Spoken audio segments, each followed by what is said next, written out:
And happy Monday, everybody. Welcome to the Plug Talk Sports live show, episode 134. Happy April as well to everybody. April 1st.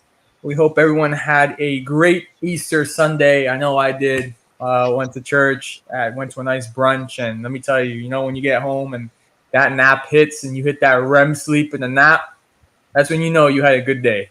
So I hope everyone had a great, relaxing, and peaceful Easter weekend. But here we are. We also hope that you guys enjoyed episode 133, which was our premiere for our barbershop talk with Willie Escala. Hope you guys enjoyed that. Of course, more barbershop talks to come with fun guests.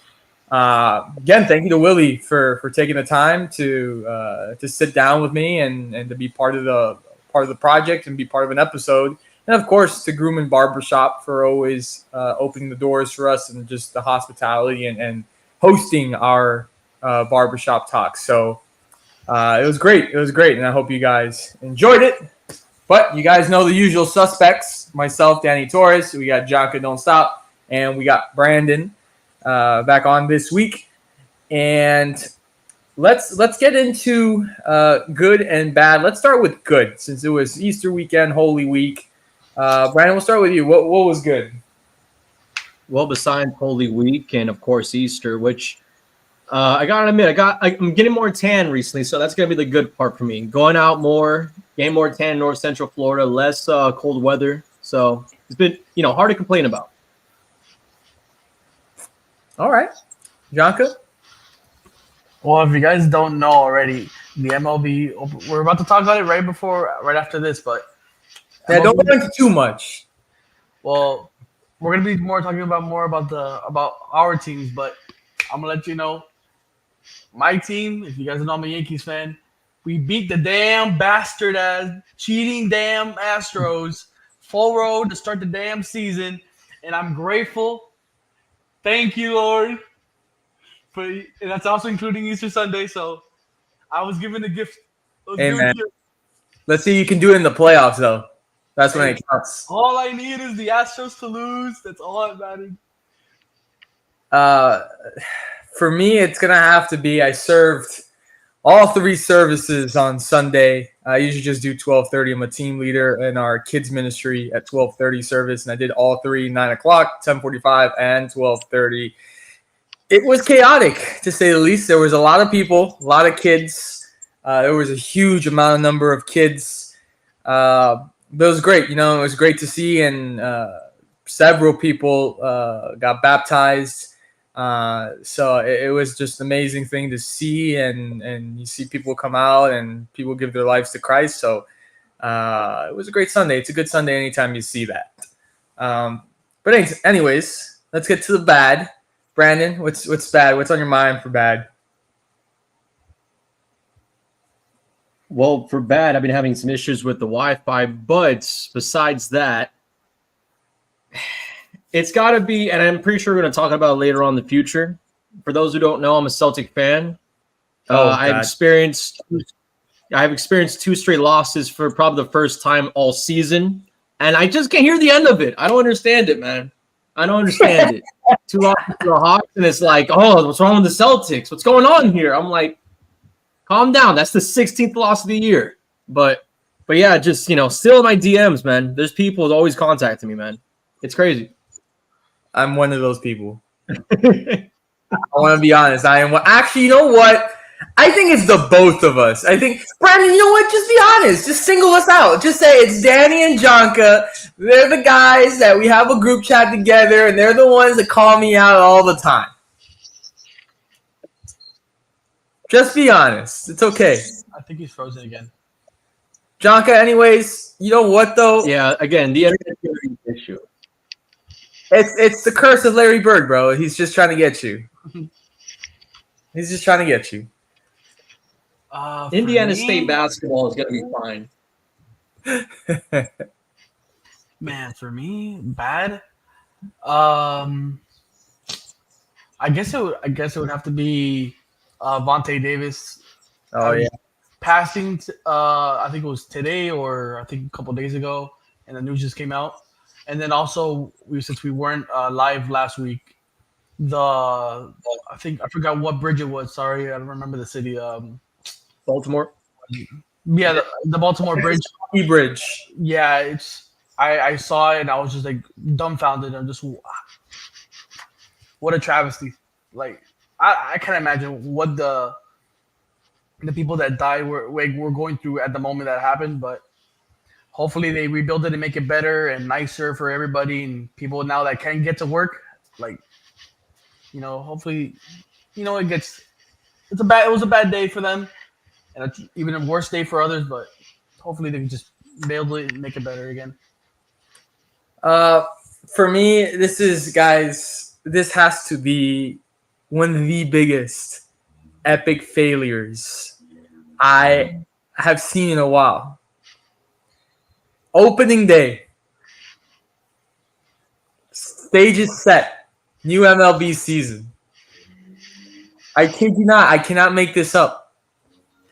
The Marlins have hired, I don't know if it was the Navy or it was the Air Force, to get some jets to do a flyover. All right? There's nothing beautiful in American sports than to have some jets flying over your stadium on opening day, right? These jets do the flyover. The roof was closed. The biggest epic failure. The roof was closed. And how did these people see it? They saw it from the screens inside the stadium. So the organization paid all this money to do this epic flyover, and it turns into an epic failure. For me, that was probably the worst thing I saw this week, and probably the worst thing I've seen in quite a while when it comes to epic failures. So I feel bad for those fans who were really excited to see those Jets. You saw it on the screen, and at least you maybe heard it from inside the stadium. But hey, people on 826 got a free good show. Mm-hmm. Anyways, talking about baseball, MLB Opening Weekend. Let's get into it. And let's get into it starting with our Marlins. Aside from the epic failure that was the flyover, the bullpen was terrible. The fact that AJ Puck is our second pitcher in the rotation, he was terrible. Garcia is getting booed every time he goes to bat. What else can I add? Jazz Chisholm, I love Jazz, but come on.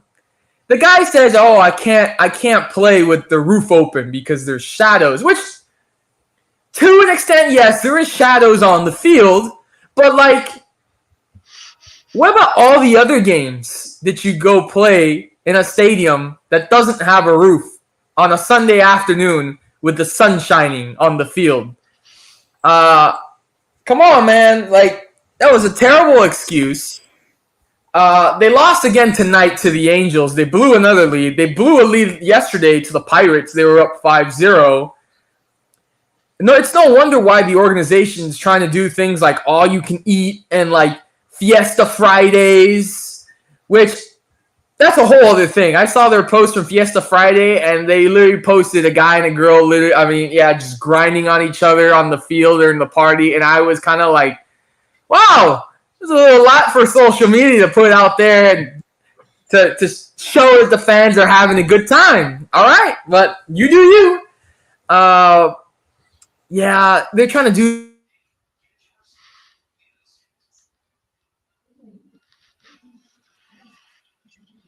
Daniel?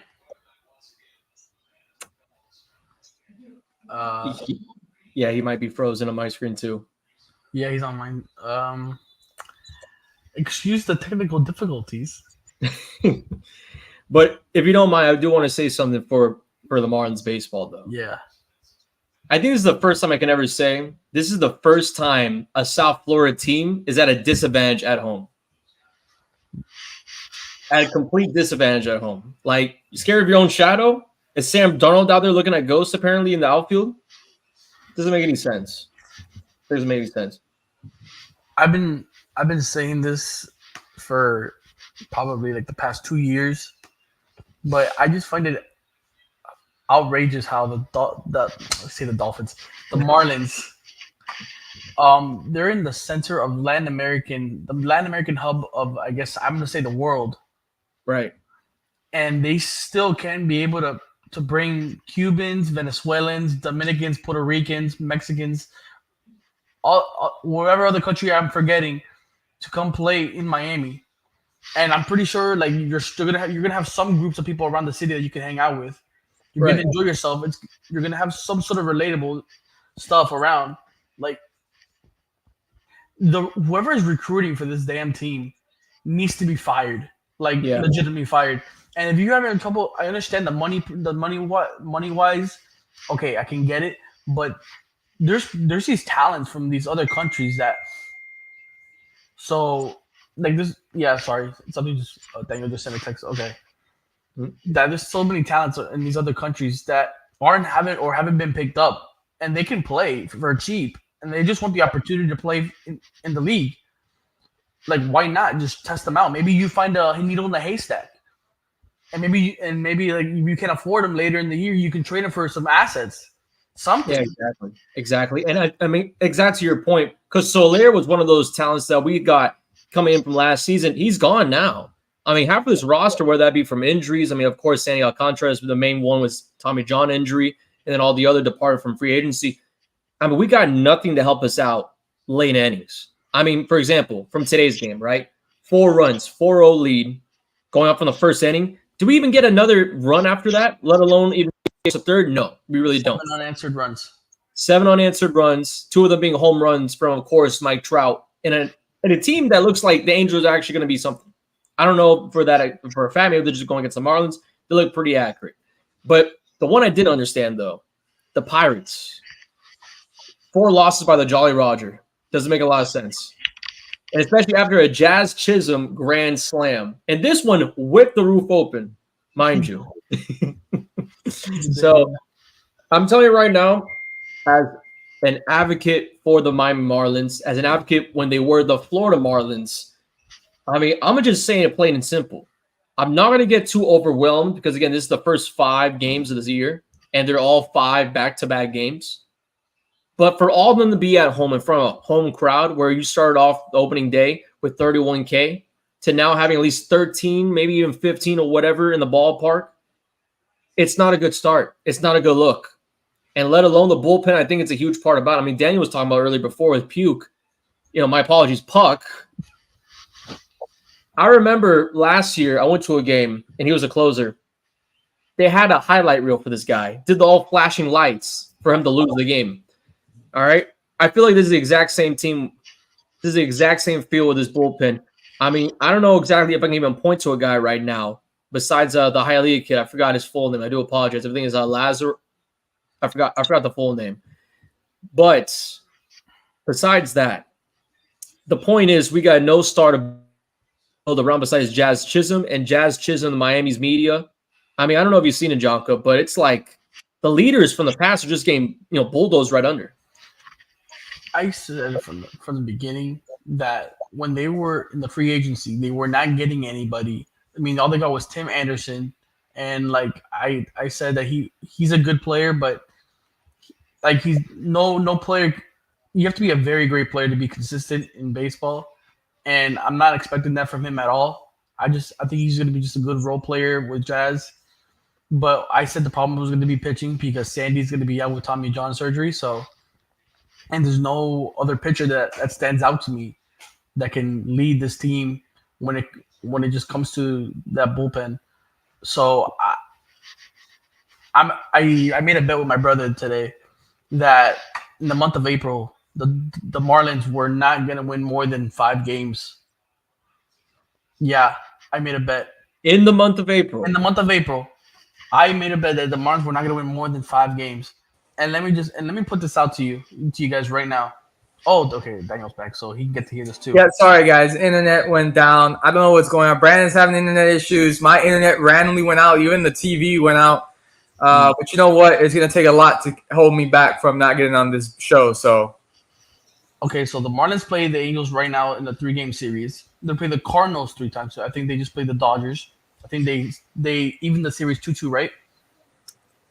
Are you talking about the Dodgers and the Cardinals? Yeah. No, I believe Dodgers won the series. Okay. Yep. Well, then they play the Yankees 3 times, the Braves 3, Giants 3, the Cubs 4 times, the Braves again 3 times, and the Nationals 4 times, and 1 game against the Rockies.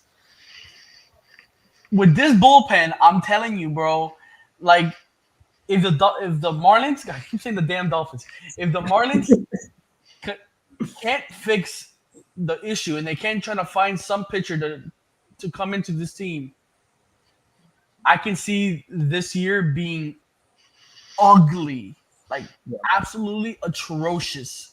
Yeah. Because you can't expect Jazz Chisholm to hit a grand slam every game. You can't expect Tim Anderson to do anything. You lost Soler. Arias I don't think he's gonna have as good a season as he had last year. So, like, there's a lot of things that point in the worser direction. Yeah. So I'm just letting all the Marlins fans know that if this team continues to lose and if they keep lose badly, there has to be some sort of revolt or petition for the owner to sell the team, because he's being a cheap bastard, because he had a chance to get Cody Bellinger. He had a chance to get Cody Snell. He had a chance to get all these other pitchers. I think it was Corbin Burns. I think he had so many good pitchers that were on the table, and they didn't go for anything. JD Martinez was available. Yeah. Bro, it's like, what are you doing as an owner, bro? Like, not even acknowledging these guys. Not even acknowledging them. Like, I don't even want to keep talking about this damn team, because I might have an attack. I swear.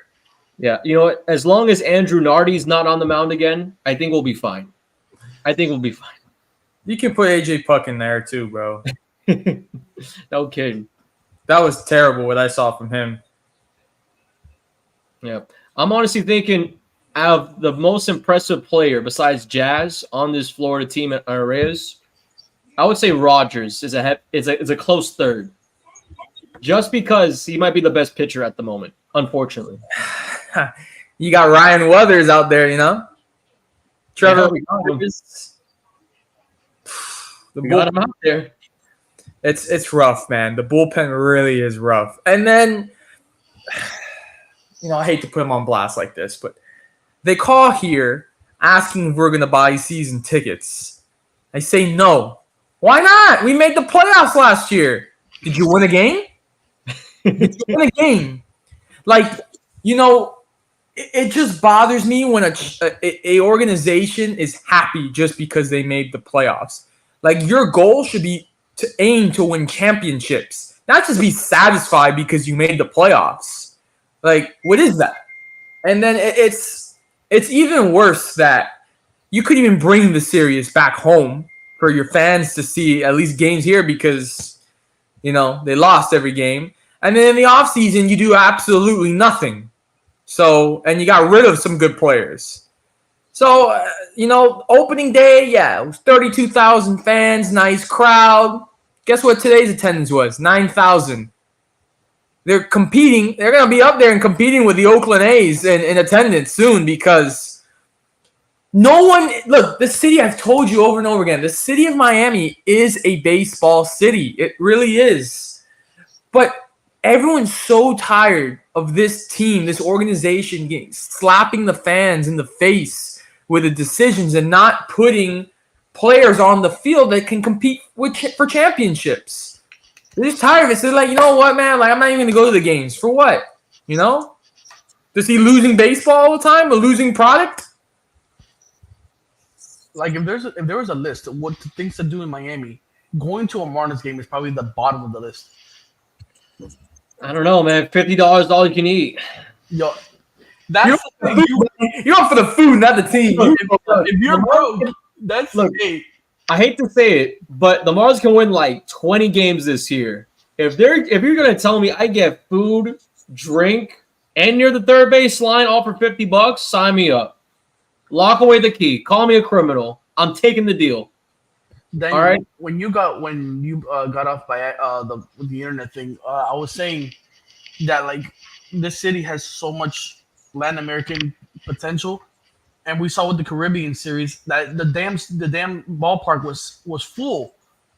You could see what it can be, but the owner I feel like he just wants to have the name of, oh, I'm the owner of the Marlins.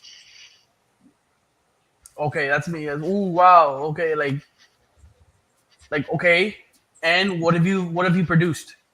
You've got rid of every good player that you've had so far. Yelich left. All of a sudden he's NL MVP. Giancarlo Stanton left. He's playing with the Yankees right now. He hit a home run like 2 days ago. Like, you got rid of Soler. Like, what are you doing, my guy? He was your home run leader last season. Why would you get rid of him? Like, it doesn't add up. Whatever. I might have a hematoma by the end of this thing if I keep talking about the damn Marlins. I'm happy. Look, I'm happy that my Dodgers, they did well. They're looking good. Right now in power rankings, the number one team. They're looking good. Which, speaking of the Dodgers, we're going to talk about Shohei Ohtani. Since we were not on last week, we're going to talk about it. Betting scandal. If you guys didn't know, his interpreter was fired by the Los Angeles Dodgers organization, and the MLB opened up an investigation because Ohtani's interpreter was betting on games using the money from Ohtani's account. And Ohtani had a press conference and said he felt betrayed and he couldn't believe that someone he was close to, for so many years was doing something like that. And I don't know how I feel. Like, I don't know how I feel. Ohtani has a good reputation, seems to be a good person, respectful person, especially, Japanese culture. They're very respectful people. But the fact, it's just hard to believe. It's hard because, look, I know many athletes, they have so much money that they don't really control their own money. When us as everyday, citizens, we look at our bank account, we look at the money, what's going in and what's going out of our account. My initial thought was, how do you not see that there's money leaving your account and not be curious about it? So that's when I first thought, I'm like, how do you not know that there's someone using money from your account? So that's what I'm going to leave at that. Because, things happen. Like, Lance Armstrong. Everyone loved Lance Armstrong. And he had the Lance Armstrong Foundation. And then later on, years later, we find out that he was injecting himself. And I'm not saying that's going to happen with Ohtani, but, years later, you can find out, Ohtani was actually betting on games. So it's hard. It's hard to be like, okay, I'm on his side, or no, I'm not on his side. So, that's my answer. I'm only going to say one thing about this situation. As a fellow Hollywood Floridian, right? 5 minutes away from the Hard Rock Hotel, that big old glass guitar. I've seen a lot of people walk into casinos. I've seen them walk out of the casinos. That man looks like he put money down on something. That's a guarantee. I bet you this man, and I did see an article about this. I don't know if this is true or not, but either it was that of the interpreter or him, which I think it was him, that there's money better onto a parlay of him throwing basically 5K strikeouts, hitting over 200 or whatever for the day. I guarantee this guy betted throughout the entire Angels season. Guarantee on himself. That's why he played so damn well, because he was willing to put his contract on the line for himself. That's what I think. And, of course, the idea of the interpreter, of course, they get a new one, right? Problem solved, quick PR fix. But to put down an announcement and a statement in front of the media, but don't let the media ask questions about it, I don't really need to see anything else. He's gone and bet, I bet you, with himself using the interpreter as a third party. That's at least my thoughts of it. Jonka?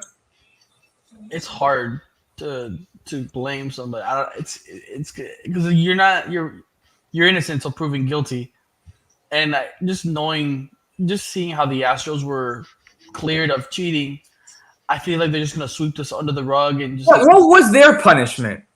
That's what I'm saying. Like, so if they were able to get away with winning a World Series by cheating, it's like I feel like with how much like publicity and money they're making from Ohtani and everything, they're gonna sweep this under the rug, and we're just gonna continue our MLB season like regular people, and this is gonna be like an old story. Maybe years to come, like you said, they'll bring it back up, and maybe it was true that he was doing anything, but at this point, it's like at that point it'll be like whatever. It happened. But I mean, to be on his side, maybe I think how much was it? Like $4 million that he bet? Something like that, yeah. Maybe he didn't realize it because it was just like little by little, it just kept accumulating. And maybe that's why he didn't notice it. Maybe like 20K here. No, bro. I know every penny that leaves my account. Yeah. And again, but like you said, he doesn't run his money, obviously. So if something's being taken out 15K, 20K, it adds up.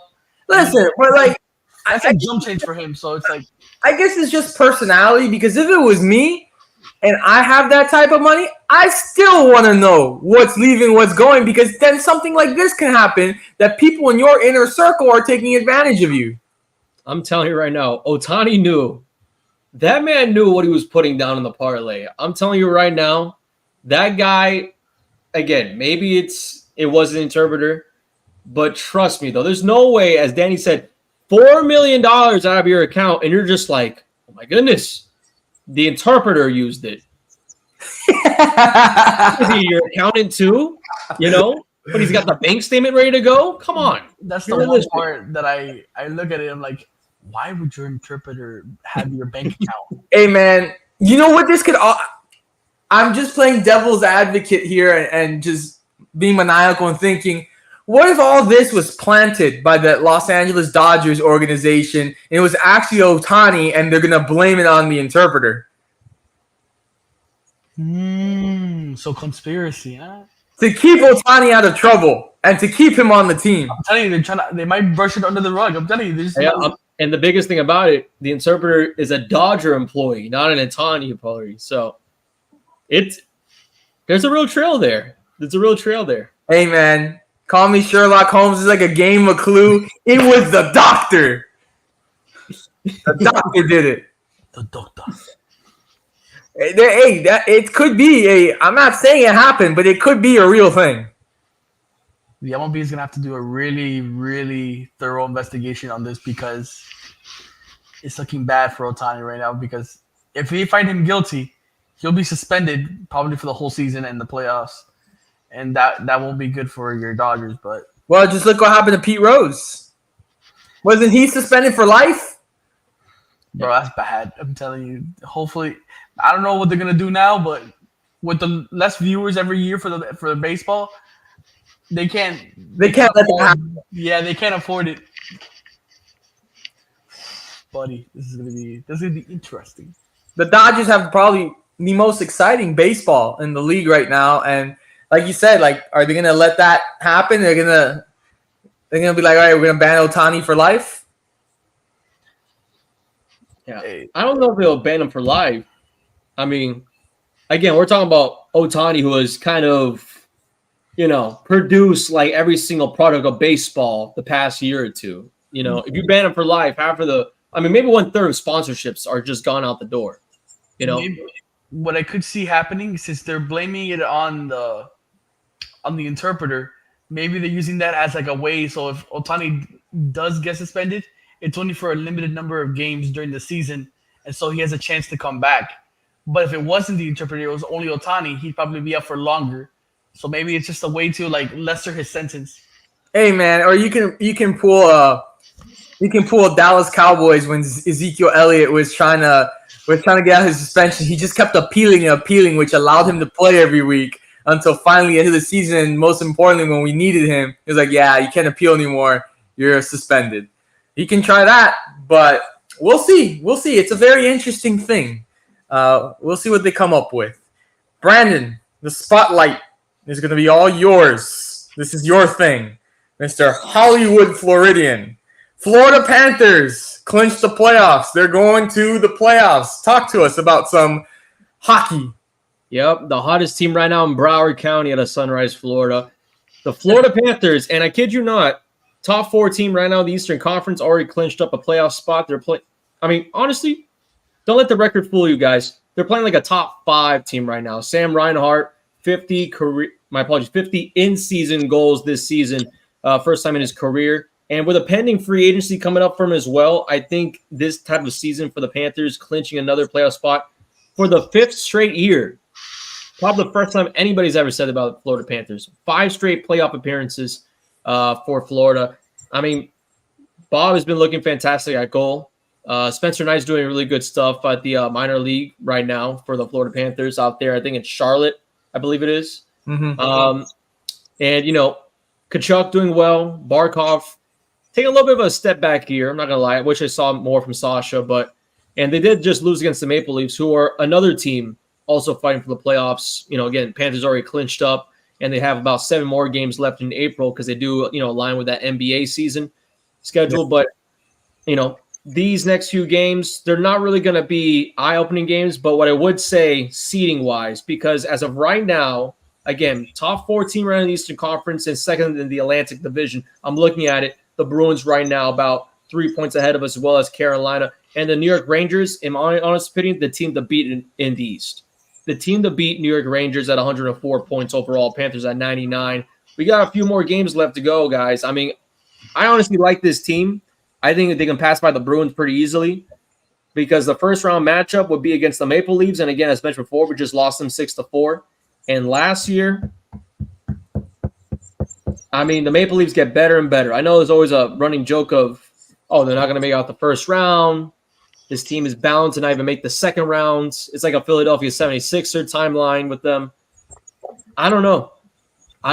Honestly, there's a lot of teams in the East I'd rather play besides the Maple Leafs right now. Not saying there's no faith in the Panthers, but, I mean, Florida's hot. They're hot, and all we're looking at right now is can they get on top of the East? Yeah. My question to you is, are they better than the Boston Bruins? Well, as I mentioned before, they are playing like a top 5 in the NHL. I personally think they're playing better than Boston. And again, I personally have not seen a lot of Bruin games myself, but knowing from the Panthers defensively, they've been kind of slacking, I think, the forward position is pretty solid, right? I mean, as mentioned before, Reinhardt's really good, but we also lost a lot of guys from incoming of this season. So we're not known as a defensive knock in your mouth type of team like we were last year, where we'll just be gutting guys out last minute, third period.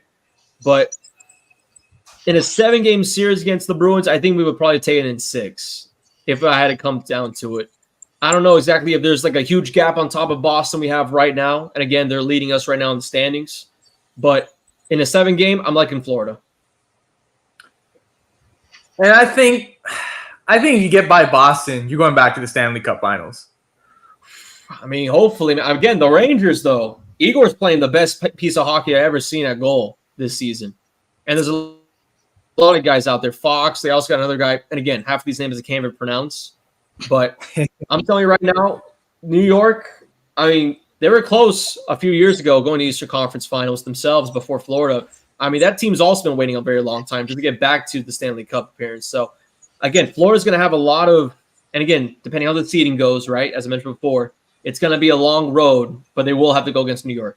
And, the longer you wait to finally capture that title, the more your window closes to try to get it done because other teams start showing up in the picture. Just like you were talking about the Rangers, they've been waiting for a while. Now they're stepping up to the plate. Your window is getting smaller and smaller. Obviously, they couldn't capture it last year, but I think this year's another great chance to try to do it. I think this year will be harder. Yeah, absolutely. I mean, for me personally, I'm not saying the West doesn't have any strength and contenders, but I honestly feel like if the Panthers are going through the playoffs healthy and with Sam Reinhart, we have no idea what he's going to do during the offseason, as mentioned before. I still think he's a vital piece to bring back. Like, as vital as Xavier Howard is to the Miami Dolphins during that offseason or Christian Wilkins, Sam Reinhart has been with the team for quite some time and has proven to be with the team for a long time. I mean, he deserves that contract. So, It's going to be a make or break year. Jonka, you have any thoughts on the Panthers? Not really. I mean, besides that, they lost today, 6-4. I know they already clinched, so I'm guessing they're just taking a little backseat. They're just waiting for the playoffs to start. So I'm not expecting them to be too competitive since they're already clinched. But compared to everybody else, I got the Panthers in the Stanley Cup Finals anyway. So Who would you gotta believe? Who would you guys say comes out of the West? I got the Golden Knights again. If they're still in it, I don't know. I don't really follow hockey too much, but well, the Knights are a little bit down. They haven't clinched anything yet, but they're at 90 points, so they could make it. I mean, I don't believe in Dallas. I'm gonna just put it out like that. I don't believe in Dallas Mavericks. I don't believe in Dallas Cowboys. Sorry. And I don't believe in Dallas Stars. I don't really believe in Dallas. Vancouver's having an insane year. They've honestly gotten bigger and faster, much faster than I thought they would. But I think Colorado just has that experience. I mean, Makar is like one of the best guys out there right now in the NHL. And I honestly think they get it done out of the West. That's what I'm thinking coming out of the West. It's okay. I don't believe in the Boston Celtics either. That's fired. I had to. You went there with the Cowboys, so I had to fire. It's just Dallas in general. It's just Dallas teams. The Rangers won the World Series. Well, that was the Rangers, though. That's like the whole state. That's like the Astros. The Astros. That's Houston. Yeah, but Rangers are in Dallas. I don't know, man. Again, maybe more Fort Worth area, but Dallas Mavericks, Dallas Cowboys. Brandon, what did the people of the Lone Star State do to you? They did nothing. I like Texas. I like brisket. I like ribs. All right. I mean, not as good as Flanagan ribs, but I mean, I like some good old. I'm not compared to Flanagan's. Flanagan's is on top of everything. Flanagan's on top of everything. For those who do not know, go get the ribs, sweet potato fries, and get yourself the cup. You're not stealing it. You're just taking it home. That's true. All right? Trust me. Did you just say? And the rolls, too. Hold up. I didn't say no one's better than Flanagan's. I did not say that. No. Did you just say that Flanagan's is better than Texas barbecue? Might be a little biased, believe it or not, because they just made a Flanagan's in Hollywood. But yes, that's what I'm saying. That's what I'm saying. As a Floridian, I will die on that. We make better fish. We make better crocodile. We make better alligator. We make everything better out here in the Sunshine State. Jonka, you want to intervene in this, please? You can't lead a lost fish back to water, man. We need to have a therapy session. I'm just a Floridian. I like our food. There's nothing wrong with that. We need to bring you to look. There's a place that I know called Wellspring Counseling. I can take you to because at this point, there's lots that's wrong with you.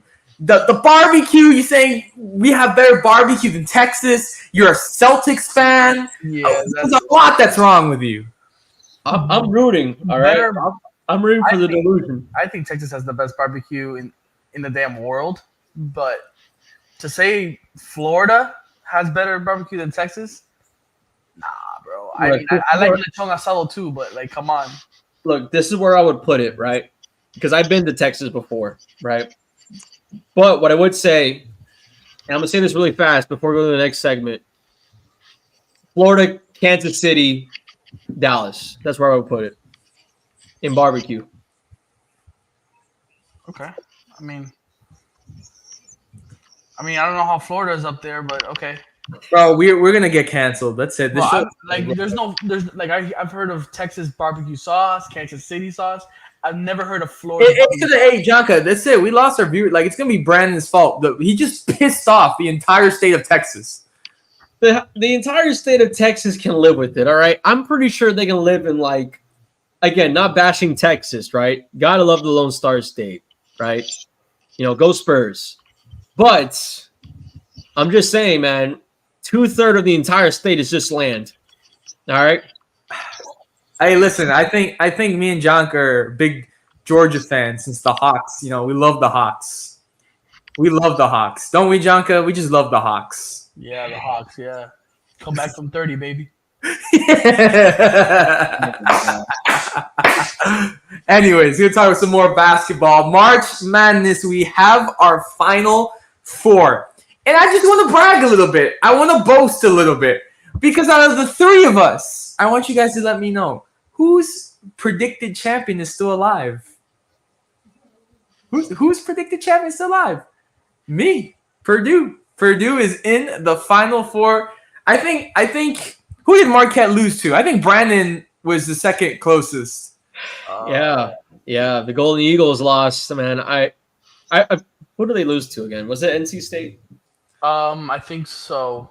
They lost to NC State, yes. Yeah, NC State. I can't even be mad about that, to be honest. Burns, baby. Burns. It's much. I got to give you respect, bro, because Jonka didn't even put up a fight, bro. Hey, man, I tried. Jonka said Auburn, bro. That was Sposito, bro. He couldn't even get out of the first round. Yep. Hey, it's tough. So, Final Four, we got UConn and Alabama, and we've got NC State and Purdue. Listen, you guys know I have Purdue in the national championship and winning it all, but I'm not going to lie to you. NC State, they're looking nice.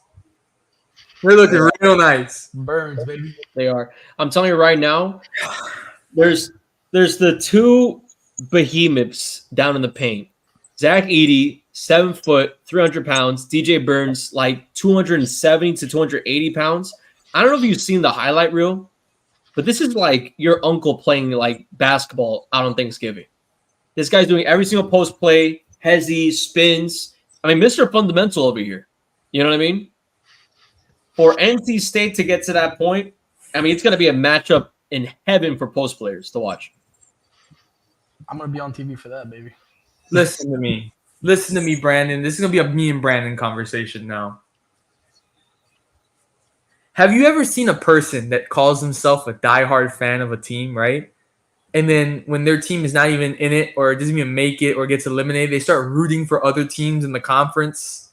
Like, what do you think of that? I mean, honestly, during the unfortunate time span when the Celtics had Jamal Crawford and Jeff Green going, I was like that a little bit. I ain't gonna lie to you. I was like that a little bit. But yeah, unfortunately, I've seen a lot of bandwagon fans jump off the wagon by the second round. Woo! I'm directing this at Jonka, bro, because Jonka, bro, the guys now are like, oh yeah, NC State, all ACC teams, bro. I'm like, dude, I'm repping the ACC, bro. Ain't nothing wrong with that, bro. I'm liking Burns, bro. What Burns did last night, bro, I was impressed. Guaranteed. They got 400 pounds. Guaranteed. If NC State wins this thing, this guy's going to go out and buy an NC State shirt. Guaranteed. Guy has an FSU. ACC. You want me to make the best $20 of my life? I'll bet on that right now. Bro, guy has an FSU shirt and he's a Miami fan. Bro. I don't have an FSU shirt. It is an FSU shirt. Look, I'm gonna just say here, we will not tolerate Florida State merchandise in any house. Thank you. And I'm not a Miami fan, but damn, it's like I'm gonna buy an FSU shirt, bro. FSU helmet and an Auburn helmet for the championship when I went to Orlando and I got it. So well, like that's. I'm not gonna lie. As a guy that does ticketing, I do get like random of those helmet shirts. Exactly. But still, Florida State though, I'm not condoning it, right? I'm not condoning it. Thank you. But what I would say is this, though, because we're seeing a moment in history. I don't think you guys understand. We're seeing a moment in history right now. NC State was in the ACC tournament, and they barely had a win. I believe it was against Virginia. I forgot which team. Virginia, where they had that buzzer beater. The head coach was bound to get fired following that season. They win the tournament 4 straight games after going off a losing streak into the ACC tournament. They're having 5 straight wins, all of them. Again, we're not talking about close wins. We're talking about like the tide shifts in the second half. Their game against Duke that they had in the Elite Eight, I thought it was like Duke Blue Devils 100% through the first half. They controlled the pace. They weren't really allowing guys. I mean, Flipowski, and again, he's going to be an NBA first rounder. There's no doubt about that. But him and DJ Burns, though, Burns defensively locked him in. I mean, you can even say it. Like, I forgot the other players on the team because I just think the whole media is the Burns show. But I mean, they were just locking him out and really fouled him out. If you ask me, for a team like that to do that on a consistent basis, where they just flip the tide, have fun playing basketball, I don't know if we're doing predictions right now or whatever. I wouldn't be surprised. We can. I wouldn't be surprised if we see here UConn against NC State. Yeah, that one I would also say, because I even put down on Twitter for like some people to be like, I put down like, oh, UConn is so good. Is there even a team in history that can beat them?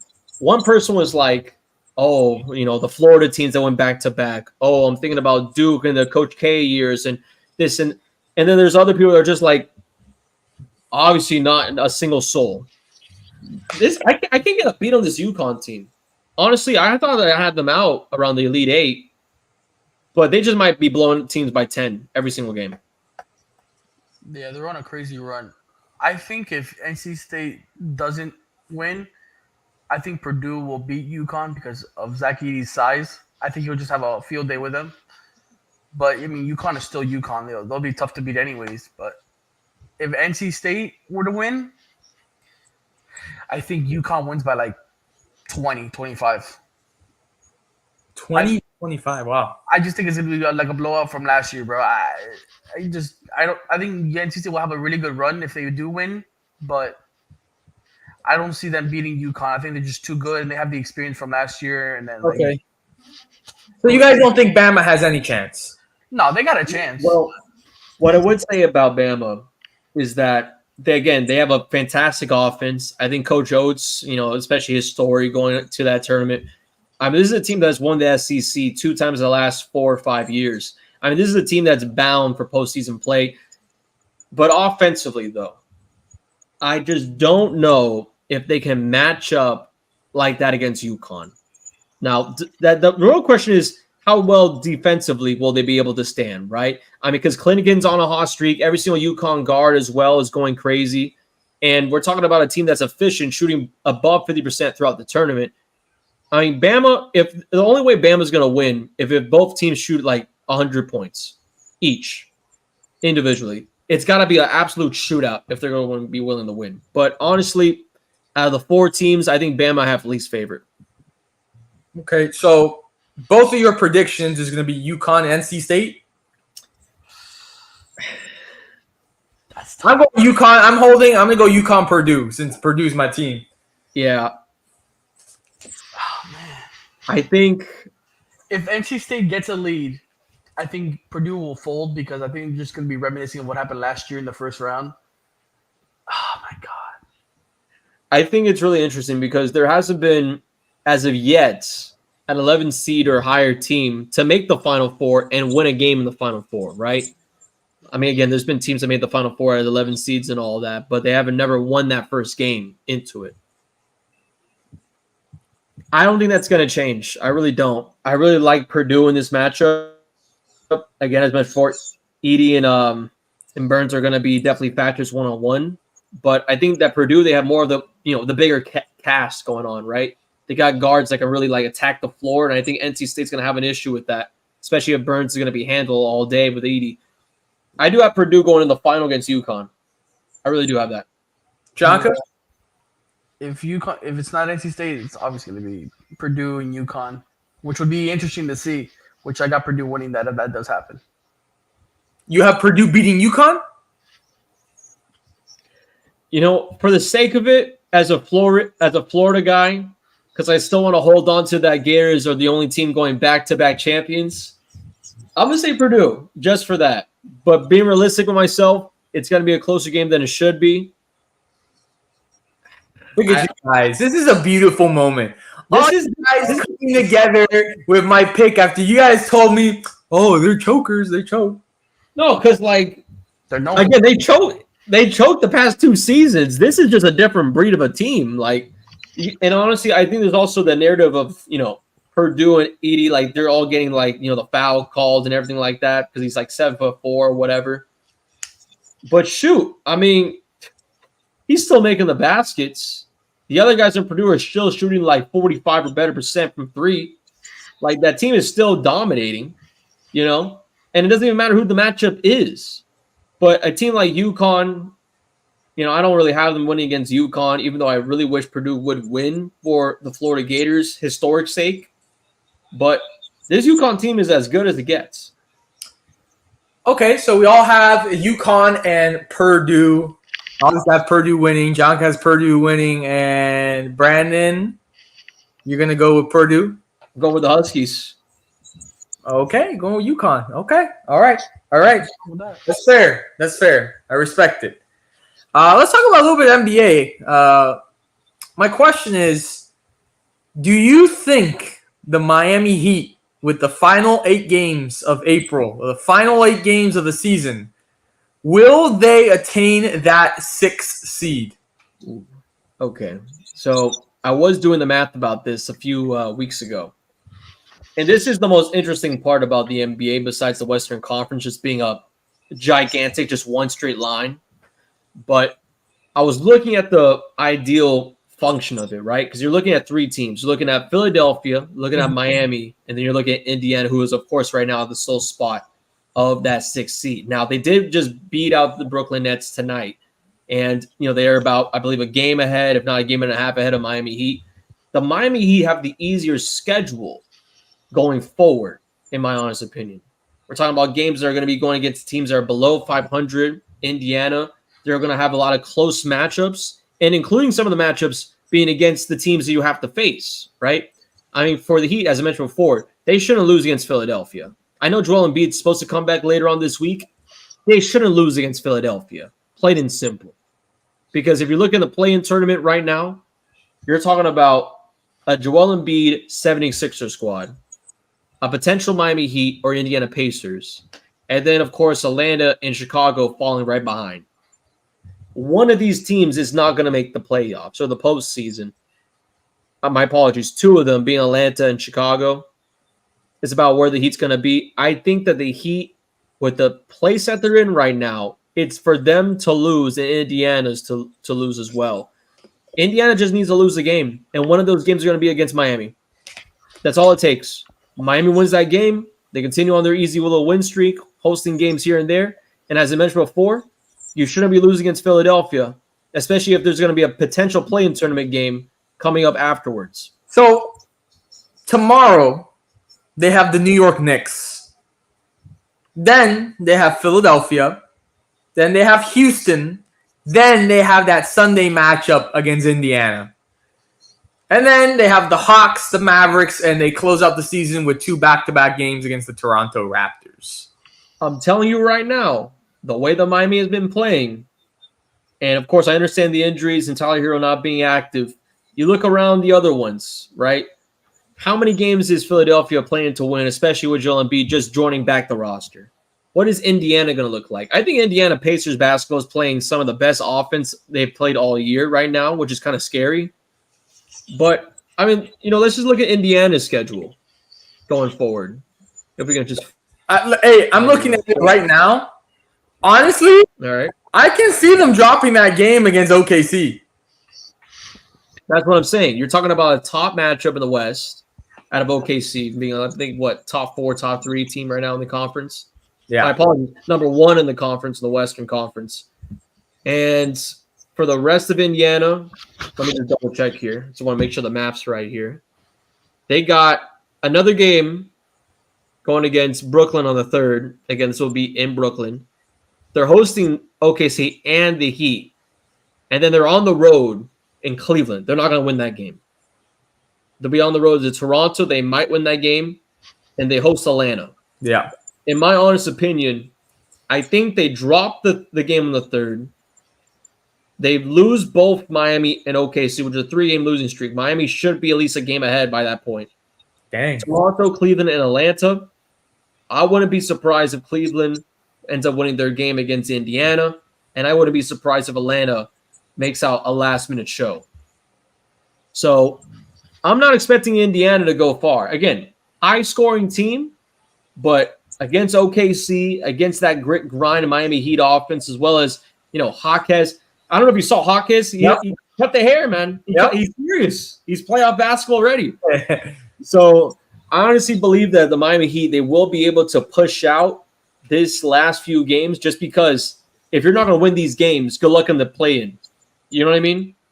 Good luck in the play-in going against the exact same teams less than a week from now. And if they get that 6th seed, their first round opponent will most likely be the Cleveland Cavaliers. Yeah. Which at the moment right now you can argue, I mean, Donovan Mitchell, again, guys with injury scares. You know, the Cleveland Cavaliers are they're no stranger to that right now.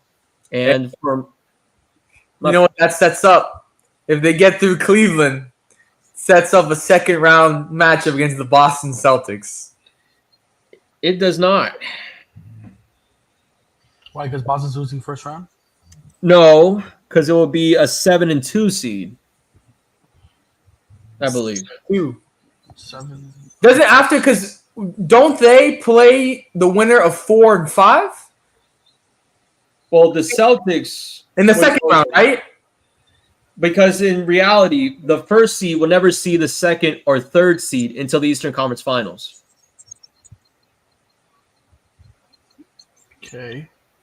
Because I know Boston will play number 8, right? They're going to win that series. Then they would play the winner of the 4th seed and 5th seed, correct? So looking at the playoff picture, they will go against the 4th or 5th seed, as shown on the phone NBA app there. In the first round? In the first round, they'll play the 8th seed. Right. And then the lighting's terrible. Then after that, they'll play the 4th or 5th seed. Right. They can't go against the 2nd or 3rd seed to the Eastern Conference Finals. So if the Miami Heat does take the 6th seed, that means, of course, Cleveland Cavaliers, and then a potential matchup against a Milwaukee. 7th or 2nd seed, which might be Milwaukee. Yeah. And then it would set up, if they get past that, which is getting ahead of ourselves, it would be another Eastern Conference against the Boston Celtics, potentially, yes. Yes. Book it! Book it! But that's what I'm saying. Again, as I always say every single year, in order to get to the finals, you have to go through the fire. Miami, either way, would have to go through the fire, I think. Yeah. But what I would say, because I don't think this Miami Heat team's the type of team that's like, oh, let's lose games to make sure we're in a good spot for the playoffs. I mean, they have to win these games. If you're not going to win these games during the regular season, you're going to be, mismatched going into the play-in tournament. So they got to win these games, and I honestly do believe they will. If the Heat, I'm just going to say this. The difference between the 3rd seed and where the Heat are right now are 3.5 games, which is doable. So, I mean, you could, right now, obviously waiting for the 6th seed to get out of the play-in.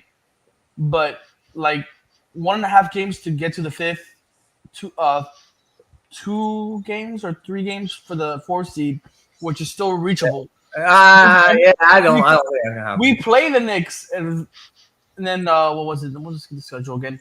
We play the Knicks. We play the Sixers. I'm assuming we beat the Rockets, so I think we should beat the Rockets. If we beat the Pacers, that would give us the 6th seed if we were to win the rest of our games, and they win also. And then with that win over the Knicks, and then we just play the Hawks, the Mavericks, and then both Raptors, which we should win at home. With those wins, if any of those teams above us were to lose, we could move up, but that would mean for us to win all the next 8 games for us. So it's a hard road to get to where we want to be, but if things get in our favor, then yes, there is a possibility to get into at least 4th in the East. We will have to wait and see. That stretch starts tomorrow against the New York Knicks. But for that, that's our time on episode 134. Thank you guys for tuning in this week, and happy to be back after yesterday. We're playing our Barbershop Talk episode. It was great to kick off the month of April with you guys. Thank you for all of your support. Make sure you tune into all of our social media for all of our coverage and updates, and, of course, our website for articles. And we'll hope you guys have a great rest of your week, and we'll see you next Monday for a brand new episode. Have a great night. Support the truth.